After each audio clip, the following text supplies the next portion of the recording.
Vicious, precious. My string tells me I'm a nut job, that I'm too crazy to play. Hey everyone, welcome back to my channel. Today is a weird one. I don't have any makeup on, I'm not dressed. It's 6 a.m. It's another sleepless night. For those who saw my last video on sleep, you kind of know a bit about why I don't sleep or why I sleep at odd times. You have to excuse me looking like absolute arsehole today, but this was not, I couldn't sit around for 2 hours putting makeup on just to be like, I feel like shit, but at least I have eyelashes on. Lately I've been falling asleep around 8 o'clock in the morning and waking up at 4 p.m. and I'm not even really falling asleep, I'm just eventually passing out from sheer exhaustion. It's been really hard for me to fall asleep the last week in particular, even though I've been going through this for about a year, because I'm overthinking everything and I don't know, it comes in waves, sometimes it's worse. This is one of the harder weeks. But today I want to talk about health anxiety, or as it's formerly known, hypochondria, how I've always known it as hypochondria. The doctor recently officially diagnosed me with health anxiety, but I've always known I've had hypochondria. It's a weird thing because when you look up hypochondria, usually the people, or often the people, don't know or won't admit that they have hypochondria. They're really certain that something is wrong.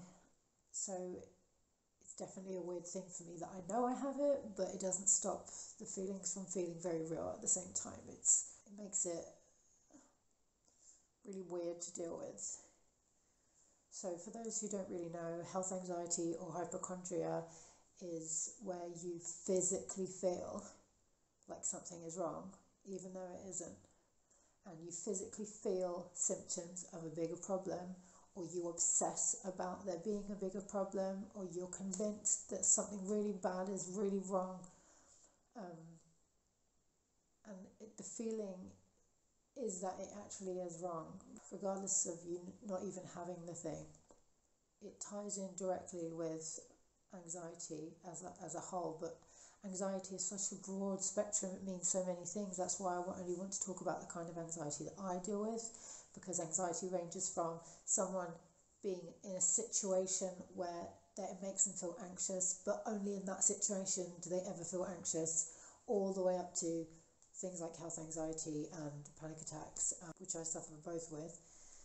But anxiety is such a broad spectrum. For example, my boyfriend has social anxiety, so he doesn't feel comfortable being in big groups or out socially. He gets very anxious, whereas I'm great in massive crowds. So anxiety is different for everyone, and when someone says they suffer with anxiety and someone else says, oh, me too, we're the same, it always makes me roll my eyes, because it's not the same. You can sympathise, but not everyone goes through the same experience, and it's important to hear someone else's experience instead of just trying to equate it with your own. So today specifically we're going to talk about health anxiety.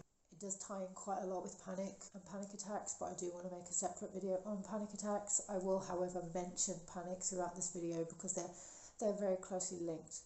You'll have to forgive me for being really off today. I'm struggling with not being able to go to sleep, and I'm feeling very physically anxious, and the reason I'm even making this video is because I'm suffering greatly tonight with my health anxiety, convinced something is really wrong. So to go into detail about my specific health anxiety or hypochondria, there are things that I obsess on. So I'm very triggered and obsessed with the idea that I might have a brain aneurysm. I have no idea where it's come from, other than it's, I guess, the complete lack of control, because you just drop dead and there's nothing you can do about it. God, even just saying that.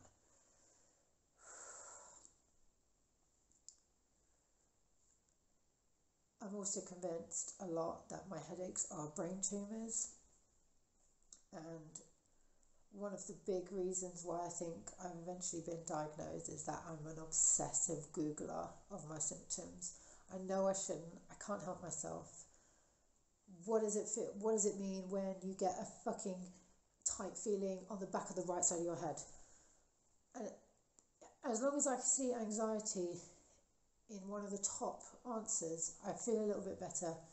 But in the top answers, as well as anxiety, you always get tumour or aneurysm. And I'm like, what if it's that? What if it's that? What if it's that? What if it's not just anxiety? Even though literally 100% of the things I Google, anxiety is in the top 3 reasons, and it's probably all anxiety, I see those other options and I just run with it. You know, my brain does not register the likelihood that it is probably just anxiety. And like right now, I'm going through this massive fear that I might have a brain tumour because I've got a headache right there at the back of the right side of my head that I have very often.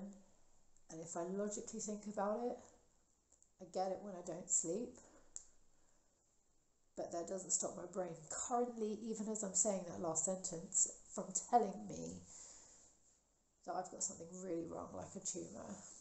I'm absolutely terrified to go to doctors to get checked to make sure I don't have anything physically wrong with my brain. I'm terrified of what they'll say, and anyone that suffers with any anxiety of any form, you will know when I say anxiety is the worst thing to happen to my life, because it went from a mental anxiety, like always being stressed out because I am always stressed out, to panic attacks that are very, very serious, that have led to derealisation on a couple of occasions. Again, I'll talk about that in a separate video.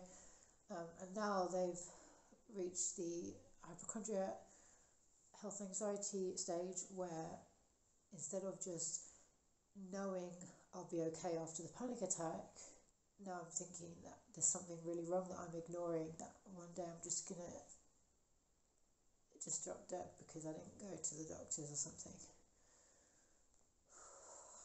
The other day I was watching a series, a beautiful fucking series, a devastatingly beautiful series, The Haunting of Hill House. Please go watch it, with my boyfriend, and a character just drops dead from a brain aneurysm, and I couldn't sleep for like 12 hours after that. I was up till 8 o'clock in the morning, just triggered.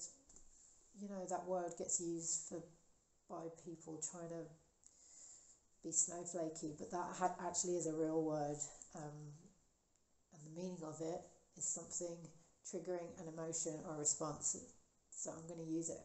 And that triggered me to the point where my brain started telling me all sorts of crap, couldn't sleep, and since then I have been falling asleep later and later every night and waking up later, and I just feel like at the moment I'm barely getting through each day. I'm not living, I'm just surviving. One of the other things that I feel like is happening is that I always feel like I'm having a heart attack when I'm having a panic attack. So I get shooting feelings up my left arm. They're not painful, but they shoot up my left arm, pretty much only my left arm. My left arm goes numb and it's tingly, my hands shake, and you know, we're all told that any shooting up your left arm is a heart attack. I've called A&E twice on myself when I was having these feelings of panic attack, and twice ambulance people have come around to my house and been very nice. They both took me seriously.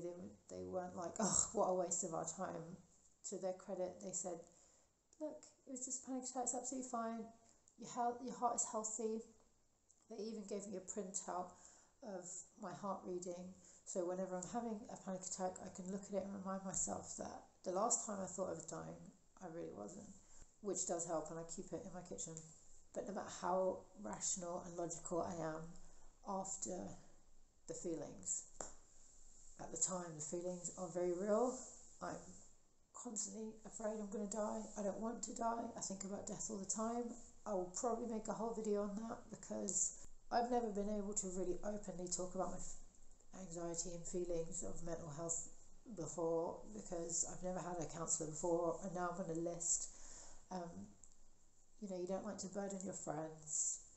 My dad's probably the only person I talk to in depth about this, but again, I feel like I'm burdening. You know, you can't call someone all the time, so in a way these videos have been really helpful, even though I've only made a couple so far, because I can just fucking say all this stuff and then the fact that on the last video, loads of you commented saying that you understood and you also unfortunately share the same situation with sleep, it gave me this weird comfort, and I hate that you all suffer with the same thing, but that it wasn't just me, man. So maybe that's what these videos can do for me. I have no fucking idea if it will do anything for anyone else, but I guess it's my own therapy, in the same way that I've always written songs as my therapy, but never directly talking about the issues at the core. That's what this can do, maybe, because I can talk about it at the core for everything that it is, uninterrupted. Fuck, I really need to go to sleep, but I'm afraid. This fucking headache right there, and I know it's just a tension headache. I know logically it's just a tension headache, and I know I shouldn't fucking Google shit. But what you know and what your body tells you are two different things, you know, and you can be the smartest person in the world, but anxiety is a motherfucker. It really, really fucking is. I've never wanted to go down the medicine route. I've never taken anything for anything. My doctor did once want to give me beta blockers, but one of the side effects she said is that it slows your heart down, and that would just freak me the fuck out even more than it racing, I think, because if I thought it might stop, that would just send me off. So, any suggestions of that, though I get that you're trying to help, that's just not a route I want to take. It's up to you if you want to do things like that. No judgment, and of course if it helps you, that's awesome. I just want some fucking professional help, and I'm sick of being on a waiting list. So for now, this kind of therapy will have to do. So wherever there's music, cats and whiskey, that's where I'll be. Let's hope I get some fucking sleep.